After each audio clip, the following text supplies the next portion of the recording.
Hai guys, bertemu lagi dengan saya King Pos. Apa kabar kalian semua? Semoga selalu sehat ya. Kali ini saya akan menceritakan alur cerita film lagi nih guys. Oke, nggak perlu berlama-lama lagi, langsung saja yuk, let's mulai. Kita bersama.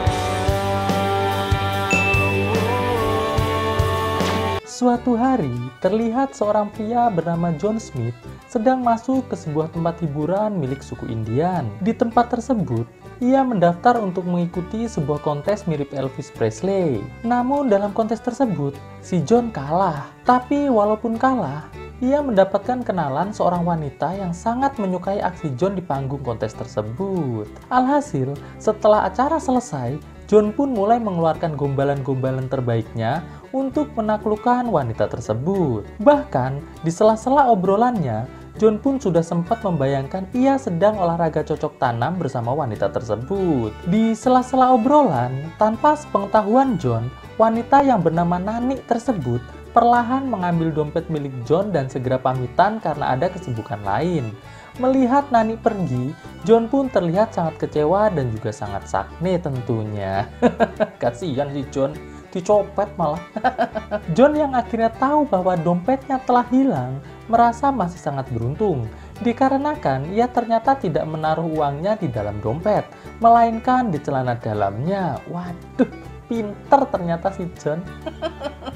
Untuk menghibur diri atas semua kesialan yang John alami, John pun akhirnya memutuskan untuk bermain kartu bersama para peserta kontes mirip Elvis yang lainnya. Ini adalah Bob, yang ini adalah Alvin, dan yang ini adalah Tommy, yang merupakan pemenang dari kontes mirip Elvis. Dan yang terakhir nih, yang paling kecil ini adalah Bobby. Di sela-sela bermain kartu, John sedikit curhat bahwa istrinya telah kabur bersama pacar barunya. Dan kini jika ia kalah dalam permainan kartu tersebut, maka ia akan menjadi pria paling sedih di muka bumi.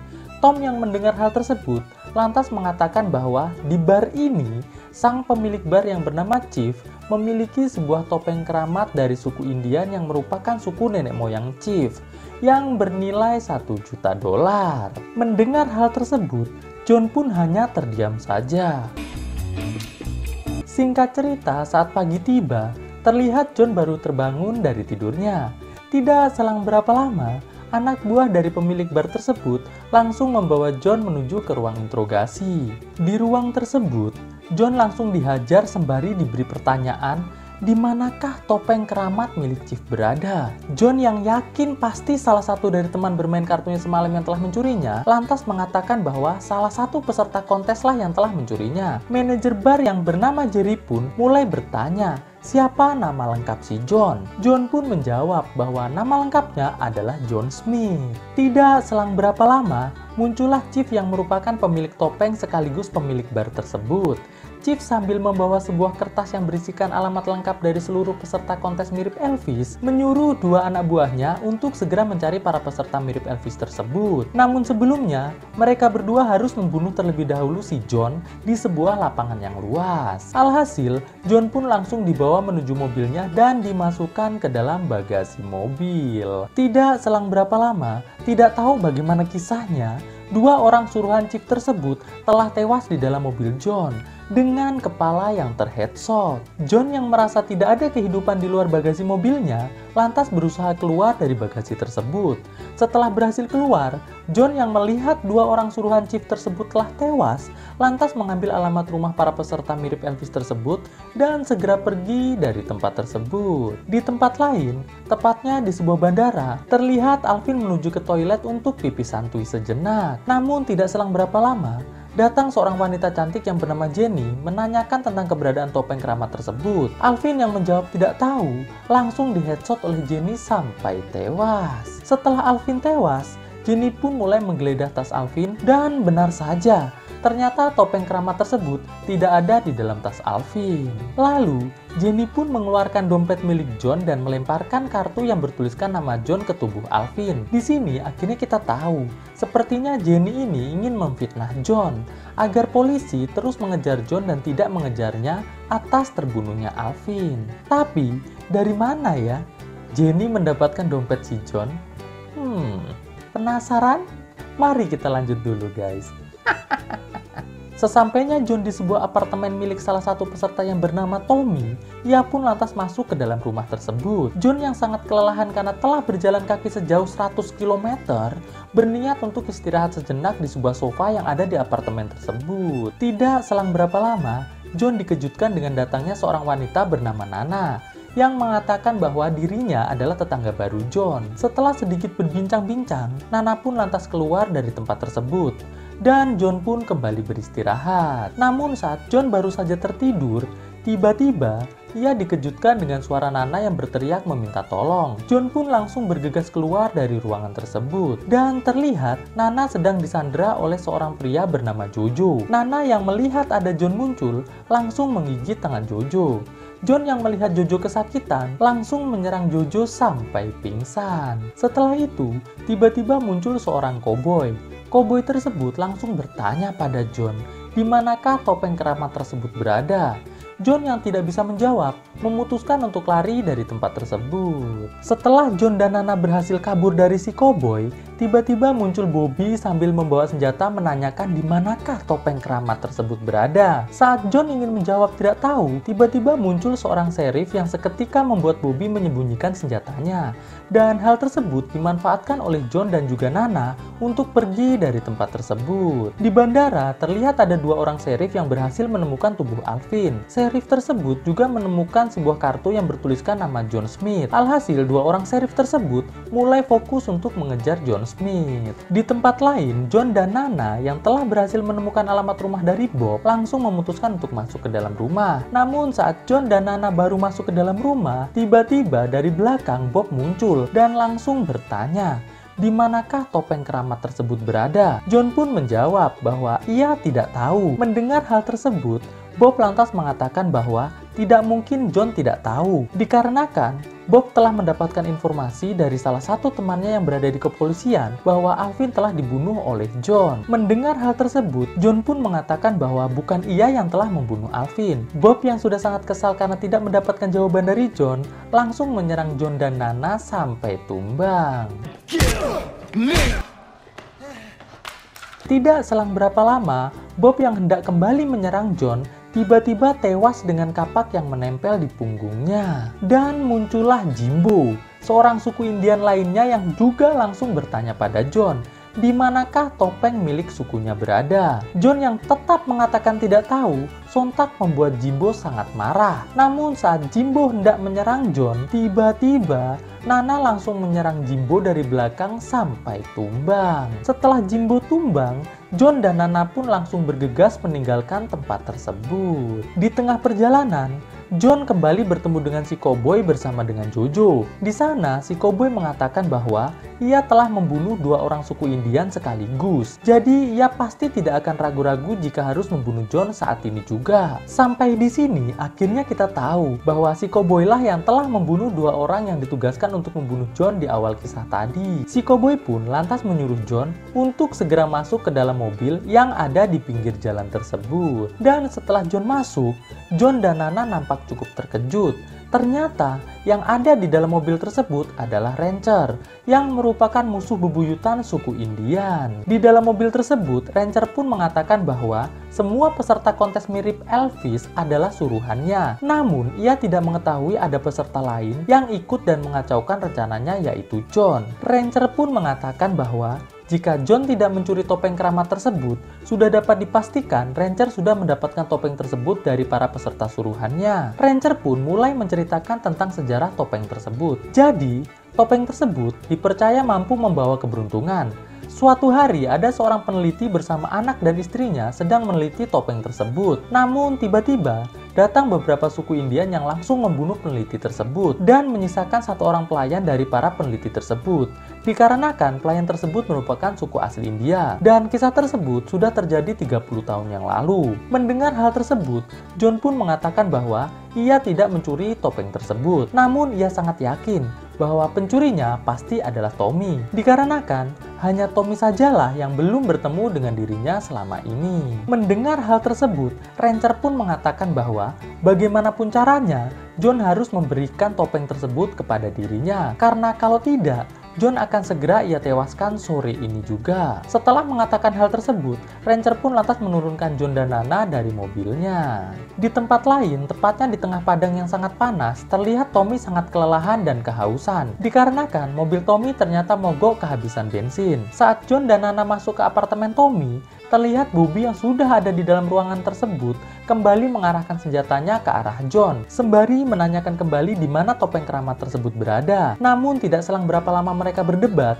muncullah Jenny yang langsung menyerang Bobby sampai tewas. Setelah Bobby tewas, John dan Nana pun langsung bergegas pergi dari tempat tersebut. Namun sial, saat Bobby sedang berlari keluar, tiba-tiba ia diserang oleh sheriff sampai tumbang. Sedangkan Nana terus berlari menjauh dari tempat tersebut. Sheriff tersebut mengatakan pada John bahwa mereka harus menahan John dengan tuduhan telah membunuh Alvin. John pun mengatakan bahwa bukan dirinya lah yang telah membunuh Alvin. Mendengar hal tersebut, sheriff mengatakan John hanya akan dipenjara selama 24 jam.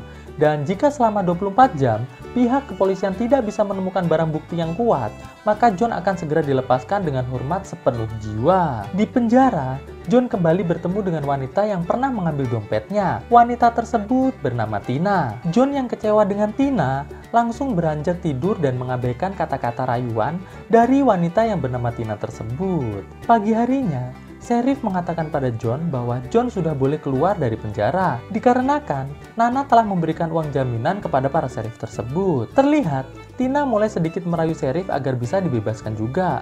Namun sheriff mengatakan bahwa ia belum tertarik dengan Tina. Di tempat lain, salah satu sheriff wanita melaporkan kepada sheriff yang memenjarakan John bahwa dirinya telah menemukan mobil milik Tom. Mendengar hal tersebut, sheriff dengan membawa Tom dan juga Nana segera beranjak pergi menuju ke mobil Tommy berada. Terlihat, ternyata Tina telah berhasil mengambil kunci penjara dari sheriff tersebut. Di tempat lain, terlihat Tommy yang sudah sangat kelelahan duduk di sebuah halte bis. Tidak lama berselang, bis pun datang dan Tommy pun segera masuk ke dalam bis tersebut. Namun supir bis tersebut dengan membawa tisu mengatakan bahwa ia ingin buang air besar sebentar.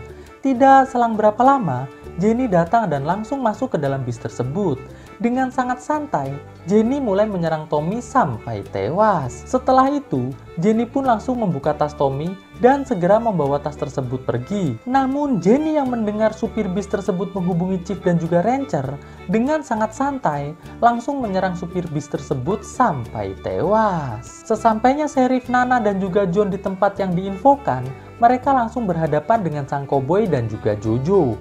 Dengan sangat santai, si koboi langsung menyerang kedua sheriff tersebut sampai tewas. Setelah sheriff tersebut tewas, tiba-tiba Jimbo muncul dan langsung menyerang Jojo sampai tewas. Si koboi yang melihat hal tersebut langsung mulai menyerang Jimbo. Namun gagal. Jimbo yang melihat si koboi lengah langsung menyerangnya sampai tewas. Setelah si koboi tewas, muncullah Chief bersama beberapa anak buahnya menyuruh Jimbo untuk membawa John dan juga Nana menuju ke rumah seorang peneliti yang pernah ia bantai sekitar 30 tahun yang lalu. Dikarenakan ada seorang wanita bernama Jenny telah menelponnya dan mengatakan bahwa Jenny akan menjual topeng tersebut kepada Chief dengan harga $1 juta di rumah peneliti tersebut. Alhasil mereka pun berjalan menuju ke rumah peneliti tersebut. Sesampainya mereka di rumah peneliti, terlihat Rancher pun juga sudah berada di tempat tersebut. Jadi ternyata Jenny tidak hanya menelpon Chief, tapi ia juga menelpon Rancher. Dan ketika salah satu anak buah Chief hendak menyerang Rancher, tiba-tiba Nana mengeluarkan senjatanya dan langsung mengarahkan ke punggung Chief sembari berkata bahwa sebenarnya ia adalah anak gadis dari Rancher. Saat mereka semua sedang asik saling mengancam, Jenny pun muncul dengan mengarahkan senjatanya ke arah semua orang yang ada di sana. Jimbo yang melihat hal tersebut langsung berlari menyerang Jenny. Dan pertarungan antara Jenny melawan Jimbo pun tak terelakkan. Singkat cerita, setelah Jenny berhasil mengalahkan Jimbo dengan cara mengheadshotnya, Jenny pun kembali keluar rumah sembari mengatakan bahwa ia ingin John untuk membawa koper uang milik Chief dan juga Rancher masuk ke dalam rumah. Sedangkan yang lain harus tetap menunggu di luar. Setelah masuk ke dalam rumah, John dan Jenny pun langsung beradu cingur. Di sini akhirnya kita mendapatkan fakta bahwa ternyata Jenny dan John adalah sepasang suami istri, namun telah bercerai. Dikarenakan Jenny lebih memilih hidup bersama kekasih barunya. Setelah itu, John pun lantas kembali keluar rumah dengan gaya yang cukup keren, sembari mengatakan bahwa sebenarnya ia adalah anak sang peneliti yang selamat dari pembantaian yang telah dilakukan oleh Chief. Jadi sebenarnya semua kejadian yang telah terjadi adalah rencana dari John bersama Jenny. Tidak selang berapa lama, muncullah wanita dengan mengendarai sepeda motor.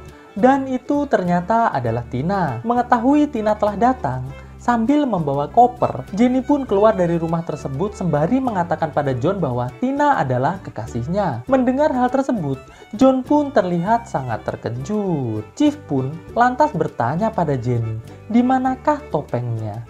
Jenny pun menjawab bahwa topeng tersebut telah dibuang oleh Tommy ke sebuah lembah yang entah itu di mana. John pun juga mengatakan bahwa koper yang satunya lagi akan ia bawa pergi sebagai penebus dosa dari Chief yang telah membantai keluarga John. Dan Jenny pun segera pergi dari tempat tersebut. Begitu pula dengan John yang langsung kembali masuk ke dalam rumah. Mendengar hal tersebut, Chief yang sepertinya mulai stres berat, mulai tertawa-tawa sendiri sambil berjalan pergi dari tempat tersebut. Nana dan Jerry yang belum terima langsung berlari masuk untuk mengejar John. Namun sial, ternyata John telah pergi melalui jalan rahasia yang ada di rumah tersebut dengan membawa seluruh uang yang ada di koper milik Chief. Di akhir cerita, terlihat John berjalan menuju ke mobil Tommy. Dan di mobil tersebut, Jenny telah menaruh 2 buah galon bahan bakar untuk John. Alhasil, John pun pergi menggunakan mobil Tommy tersebut menuju ke kota yang lain. Dan film pun akhirnya selesai. Oke guys, bagaimana menurut kalian filmnya? Bagus? Cucok? Apa kalian suka dengan film-film seperti ini? Nanti gue akan sering bahas film-film seperti ini guys ya. Koboi-koboi. Tapi lawak. Oke guys, thanks for watching this video and stay on Shadow Squad. Enjoy your life like a king guys. Ketemu lagi dengan gue di video gue selanjutnya tentunya, oke? And bye guys. Melangkah bersama, cahayamu terangi jalanku menujumu, inginkan kembali seperti dahulu, menyatukan rindu hanya untukmu. Terasa begitu dalamku, rasakan cintamu padaku sesempurna dirimu. Ku pastikan bahagia saat bersamamu, karena hanya engkau yang sempurna. Ku takkan berubah, ku hanya inginkanmu yang selalu damaikan hidupku. Inginkan kembali seperti dahulu, menyatukan rindu hanya untukmu. Terasa begitu dalamku,